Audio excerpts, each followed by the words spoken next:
22장에서 우리 전처리기와 파일 분할이라는 주제를 가지고 한번 내용을 진행을 해 볼게요.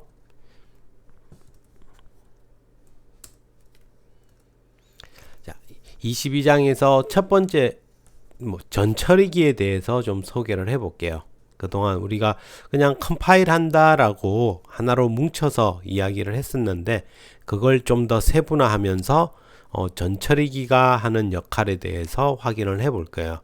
자, 그리고 두 번째로 그러면 이제 이 전처리기가 처리하는 선행 처리하는 관련된 명령문들이 어떤 내용, 어떤 것들이 있는지, 이것들이 처리가 되면 어떤 식으로 처리가 되는지에 대해서 살펴보고, 자, 그리고 조건부 컴파일을 위한 지시자 중심으로 또 한번 살펴볼게요.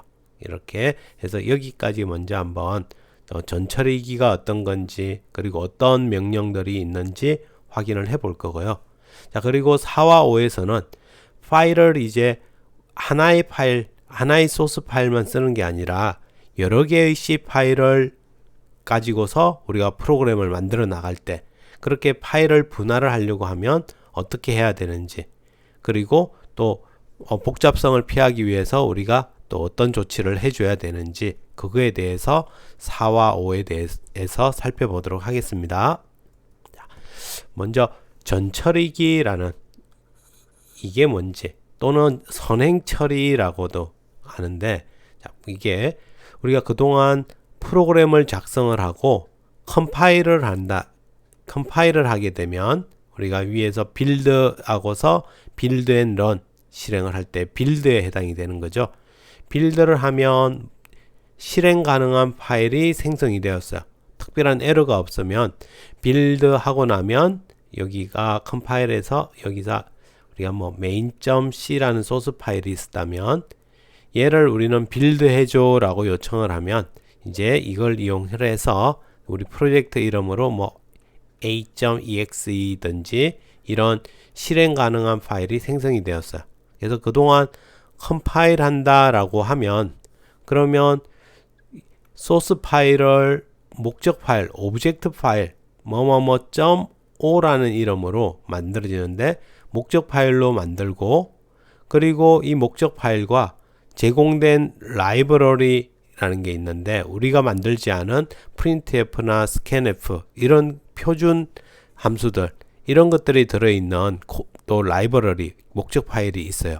이것들과 같이 파일을 하나로 합쳐서 실행 가능한 파일로 만드는 링커라는 과정을 통해서, 그래서 최종적으로 이 실행 프로그램이 완성이 되는 거예요.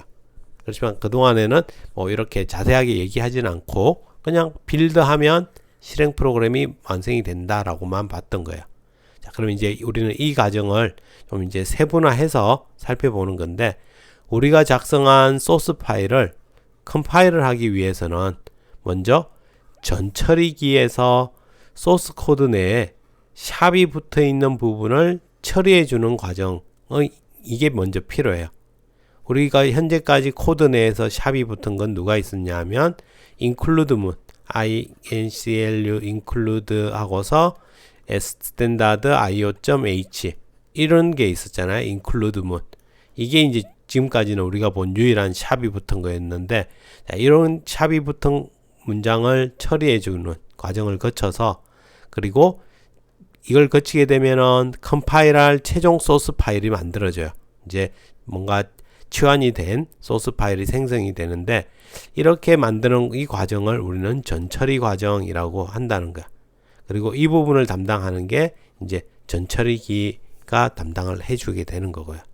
자, 이렇게 전처리를 마친 최종 소스 코드를 우리는 이제 컴파일 과정을 거쳐서 오브젝트 파일이라는 걸 만들어주고, 그럼 이때 이제 오브젝트 파일을 만들 때, 이때 우리가 흔히 말했던 컴파일러가 사용이 되는 거야.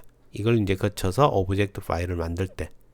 그러면 이렇게 이제 만들어진 목적 파일, 오브젝트 파일들과 표준 함수 등에서 제공된 목적 파일들, 또는 우리가 필요해서 사용한 라이브러리들, 이런 것들을 하나로 묶어주는, 실행 프로그램으로 합쳐주는 역할을 링커라는 프로그램이 해주는 게 돼요.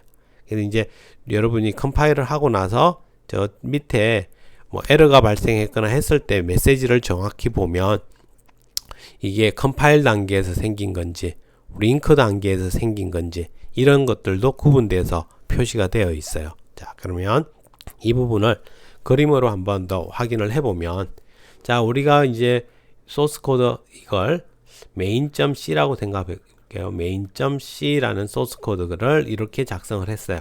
include로 해서 standard io.h 또 sharp include stdlib.h를 해서 main.c가 준비가 되게끔. 자, 이렇게 작성을 하고 우리가 먼저 빌드를 하면 제일 첫 번째로 전처리기라는 걸 통과를 한다고 했죠. 전처리기에서는 누구를 담당해 주냐?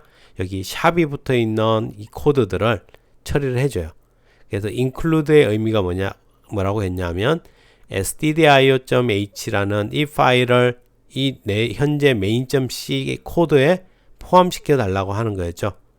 그리고 앞서 이 헤드 파일에는 우리가 사용하는 이제 표준 함수들의 함수 원형이 지정이 되어 있어요. 함수 원형이 지정이 되어 있어서 우리가 이 printf라는 함수를 여기서 컴파일 하는데 문제 없게끔 만들어 준다는 거였고, 이렇게 되어 있어서 전처리기를 돌고 나면 그러면 여기 샵 부분이 다 치환이 되어서 이제 헤드 파일에 있는 코드가 이곳에 복사가 되게 되는 거야, 코드상으로. 자, 그러면 이제 여기에서 전처리된 소스 코드가 이제 하나 탄생을 해. 그러면 이걸 main -.c라고 해볼까요? 이런 식으로 이런 변형된 치환된 소스 코드가 이제 준비가 되는 거야. 그러면 이제 실제 전처리된 소스 코드 이걸 가지고 이제 컴파일러가 두 번째 이제 컴파일러가 처리를 해 주는 거야. 이걸 가지고 이제 이진 파일로 해서 다 수정을 해서 목적 파일을 만들면, 그러면 이제 우린 여기에는 main.o라는 목적 파일, 확장자 5를 가지는 목적 파일이 만들어지는 거야. 이 자체는 아직 실행 프로그램은 아니고 이제 이 main.c에 대한 목적 파일이 돼. 우리가 만약에 뒤에 파일 분할을 배워서 여기에 b.c라는 파일도 있었다면 그러면 컴파일이 되면 각각 b.o라는 오브젝트 파일도 만들어지게 되는 거거든요. 이 파일 하나가 하나의 오브젝트 파일을 만들게 돼. 자, 이렇게 해서 목적 파일이 만들어지면 그러면 우리는 이제 링커라는 프로그램을 이용해서 얘네들을 합치게 되는데, main.o에 보면 여기 printf 같은 함수는 내가 직접 코드가 직접 만든 게 아니냐. 얘는 지금 여기서 사용한 거는 standard io.h 이쪽에 이 함수의 원형에 대해서만 적혀 있을 뿐이에요. 자, 그러면 이 함수의 실제적인 구현 부분은 저기 표준 라이브러리, 표준 함수 쪽에서 만들어서 제공을 해줘요. 그럼 거기에서는 이제 .o 형태로 제공을 하는데, 이게 이제 합쳐지면 라이브러리라고 해서 .lib라는 이름으로도 하고, 또는 여러 가지 형태가 있어요.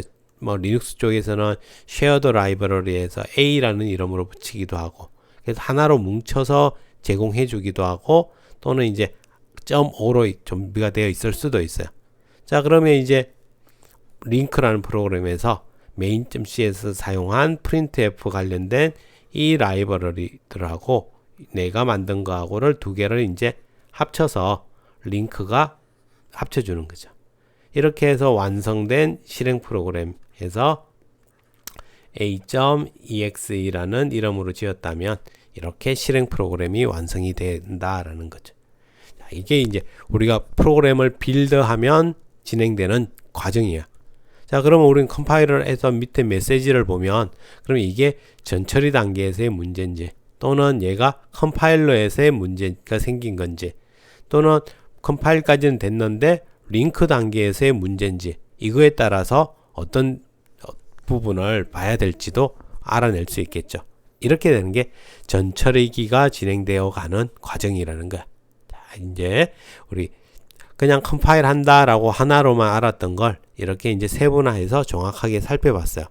자, 그러면 이제 이번 장에서 우리가 관심을 가질 부분은 여기 전처리기가 처리하는 이 부분을 살펴보는데, 전처리기 자체를 보는 게 아니라 전처리기가 처리하는 내용들, 주로 이제 샵이 붙어 있는 이런 코드들을 우리가 살펴보게 될 거라는 거야. 자, 그래서 전처리기의 역할은 선행 처리기, 전처리기는 샵으로 시작하는 문장들을 처리를 해줘요. 그래서 우리가 그동안 사용해 본 거는 이 샵은 샵 include 이 문을 할 때 사용을 해 보았죠. 그래서 이와 같이 샵이 붙은 대표적인 문장은 샵 define이라는, 그리고 샵 if류의 문장들이 존재를 하고, 이들을 지시자, 이 if나 define 이걸 지시자라고 얘기를 하고, 대상을 가리켜서 이 뒤에 이제 define 뒤에 붙는 걸 우리는 매크로라고 부를 거예요. 이렇게. 자, 그러면 일예로 하나 여기 보면, 자, include는 준비가 그대로 놔두고 샵 define이라는 애를 하나 한 거야. 그리고 pi라는 글자를 3.14로 대체하겠다라는 의미를 가져요. 그러면 우리는 코드상에서 여기서 pi라는 걸 사용을 할 수가 있어요. 자, 이렇게 이제 사용을 해놓고 컴파일을 하면, 전처리기를 거치게 되면, 그러면 pi를 사용한 곳은 다 3.14로 대체가 돼서 들어가는 거야. 그리고 이 줄은 사라지고, 이 줄은 사라지면서 pi 쪽에 지정해준 이 값이 들어가서 소스 코드가 준비가 되는 거죠. 당연히 stdio도 치환이 되어 있는 상태, 이 상태로 변환되는 거라는 거야. 그리고 대표적인 게 지금 define을 봤는데, define 말고도 if류의 여러 가지 문장들이 존재하는 걸 볼 수 있을 거야. 자, 이렇게 해서 기본적인 소개는 여기까지 하고, 그러면 다음 강의에서 이제 어떤 종류의 매크로들, 지시자들이 있는지 한번 살펴보도록 하겠습니다.